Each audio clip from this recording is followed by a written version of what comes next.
ओम नमः शिवाय। जय गुरु जी संगत जी। संगत जी, गुरु जी के महान ग्रंथ दिव्य आभा के अगले सत्संग का शीर्षक है मुझे मृत घोषित कर दिया था। गुरु जी से मिलने के बाद मैंने नर्क से स्वर्ग तक की दिव्य यात्रा करी है। मेरी समस्याएं मेरे विवाह के तुरंत बाद ही प्रारंभ हो गई थी। मेरी पत्नी गीता को कष्टदायक अस्थमा रहता था। वह रात रात भर सो नहीं पाती थी और घबराई रहती थी, क्योंकि उसकी माँ भी अस्थमा से पीड़ित रहती थी। अतः उसे पता था कि इस रोग की पीड़ा कैसे रूप धारण कर सकती है। जैसे ये कम नहीं था, मेरी बेटी तानिया को भी दमा हो गया।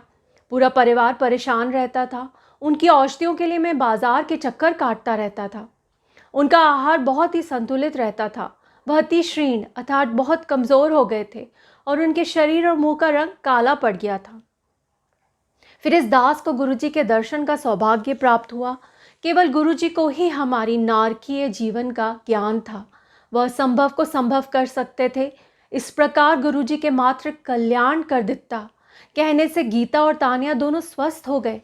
किसी ने मेरे से पूछा कि किसी के कल्याण कर दिता कहने मात्र से कोई असाध्य रोग कैसे मुक्ति प्राप्त कर सकता है। वास्तव में मनुष्य के लिए यह संभव नहीं है, पर गुरुजी तो स्वयं ईश्वर हैं और ईश्वर वह कर सकता है जो सामान्यतः सबके लिए संभव नहीं है। गुरुजी के आशीष सर्वफलदायी हैं। अपनी पत्नी और पुत्री के स्वस्थ होने के पश्चात मुझे लगा कि मैं स्वर्ग में हूँ। थोड़े दिनों बाद मुझे फिर गुरुजी की सहायता के लिए आवश्यकता पड़ी। 5 अगस्त 2004 की रात्रि को मेरी छाती में पीड़ा होने लगी। चिकित्सक के पास जाने पर उसने प्राथमिक चिकित्सा देकर मुझे घर लौटकर पूर्ण विश्राम करने को कहा। प्रातःकाल उठने के आधे घंटे बाद वेदना पुनः आरंभ हो गई। उसके साथ ही बाईं भुजा में भी पीड़ा थी। सब लक्षण हृदय योग के थे। चिकित्सक ने फिर प्राथमिक उपचार देकर मुझे लुधियाना के हीरो हार्ट सेंटर में ईसीजी करवाने के लिए भेज दिया। मैंने अपने एक मित्र से मुझे गुरुजी के पास ले जाने की विनती करी। अगले दिन 6 अगस्त को उन्होंने मुझे गुरुजी का चित्र दिया। मेरी वेदना तुरंत समाप्त हो गई। 7 अगस्त को चिकित्सकों ने परीक्षण करने पर देखा कि मेरे हृदय की 2 धमनियां बंद थीं और उन पर शल्य चिकित्सा करी। उस दिन संध्या को मेरी हृदय गति रुक गई। मुझे मृत घोषित कर दिया गया। तथापि चिकित्सकों की इस घोषणा के बाद मुझे पुनः चेतना आ गई। मुझे यह ज्ञान नहीं है कि कितना समय बीत गया था। चिकित्सकों को झटका तब लगा जब मैंने उनको मेरे नाम और पते से संबंधित प्रश्नों के उत्तर दिए।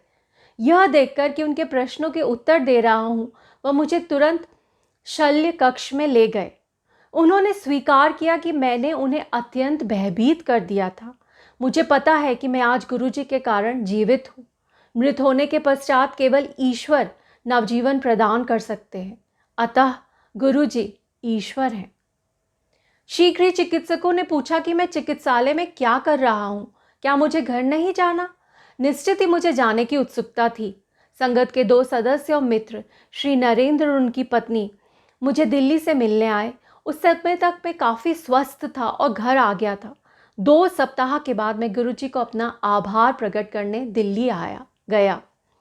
गुरुजी के यहाँ मैंने चिकित्सकों के खान पान के परामर्श की अवज्ञा कर लंगर ग्रहण किया। मैंने टिक्कियाँ और गोलगप्पे प्रसाद के रूप में खाए। अब मैं पूर्णतया संतुष्ट और स्वस्थ हूँ। मैं गुरुजी की कृपा से ही लिख पा रहा हूँ। गुरुजी से मिलने के पश्चात मुझे प्रतीत होता है कि मुझे संसार में सब कुछ प्राप्त हो गया है। मैं अति प्रसन्न और चिंता मुक्त हूँ। गुरुजी ने मुझे अपने अनेक अन्य रूपों में भी दर्शन दिए हैं। अनेकों बार उन्होंने ऐसे असंभव दृश्यों के दर्शन कराए हैं जो सामान्यतः नहीं दिखते। एक दिन जब मैं गुरुजी के पास बैठा था तो गुरुजी मेरे शरीर में प्रवेश कर गए। मैंने सोचा कि थोड़ी देर में वह बाहर आ जाएंगे, पर ऐसा नहीं हुआ। जैसे ही यह विचार मेरे मन में आया, मैंने देखा कि वह बाहर आए और उन्होंने शिव रूप धारण कर लिया। माँ गंगा ने उनके केशों से निकलकर मेरे शरीर में प्रवेश किया। उसके पश्चात उनके शरीर से शेष नाग ने निकलकर इस दास के कपाल अर्थात सिर से प्रवेश किया। शेषनाग ने ओम और ओम नमः शिवाय मेरे पूरे शरीर पर लिख दिया। शेषनाग ने मेरे शरीर से स्टंट भी निकालकर बाहर फेंक दिए। अब वह मेरे शरीर और हृदय की देखभाल करते हैं। गुरुजी ने मुझे बताया कि शेषनाग सदा मेरे शरीर में रहेंगे। फिर उन्होंने एक चाकू निकालकर मेरा त्रिनेत्र बनाया और वहाँ पर बैठ गए। मेरे पैर काटकर नए पैर लगाए जिन पर ओम नमः शिवाय अंकित था और कहा कि ये वहीं जाएंगे जहाँ पर सब ठीक रहेगा। फिर उन्होंने मेरे चक्षु अर्थात आँख निकालकर वहाँ पर मयूर पंख से ओम लिखा और कहा कि यह केवल अच्छा देखेंगे, बुरा नहीं। गुरुजी सदा मेरे साथ रहते हैं। हम अपने परिवार के सदस्यों और मित्रों को छोड़ सकते हैं, पर गुरुजी हमारे साथ रहते हैं। वह हमारी समस्त चिंताएं दूर कर हमें आनंद प्रदान करते हैं। गुरुजी इस जीवन में मेरे सब कुछ हैं, मेरे पिता, माता और मित्र। मैं उनके बिना नहीं रह सकता। मैं स्वयं अपने आप को, अपने बच्चों को उनके चरणों में समर्पित करता हूँ। मैंने जब भी चाहा है, गुरुजी ने मुझे शिव रूप में दर्शन दिए हैं और उनसे माँ गंगा ने मेरे सिर में प्रवेश किया है। एक बार गुरुजी ने शिव रूप में मेरे ऊपर त्रिशूल फेंका, जिसने मेरे शरीर को भेद कर उसके सब ओर एक त्रिकोण बना दिया।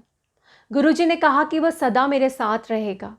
कुछ अंतराल बाद गुरुजी ने मेरा हृदय निकालकर एक नया हृदय दिया और कहा कि अब कभी कोई समस्या नहीं होगी।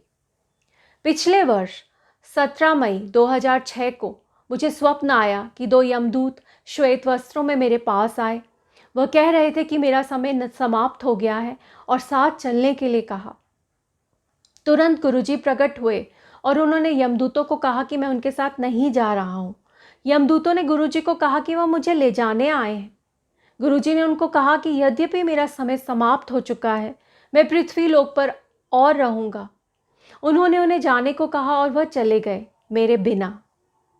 मैं उठा और समय देखा तो रात्रि के 1:45 बज रहे थे। मेरा हृदय पेंच की भांति कसा हुआ था। गुरुजी ने पुनः मेरी जीवन रक्षा करी थी और मैंने उनका धन्यवाद किया। उन्होंने मुझे बार बार जीवन प्रदान किया है।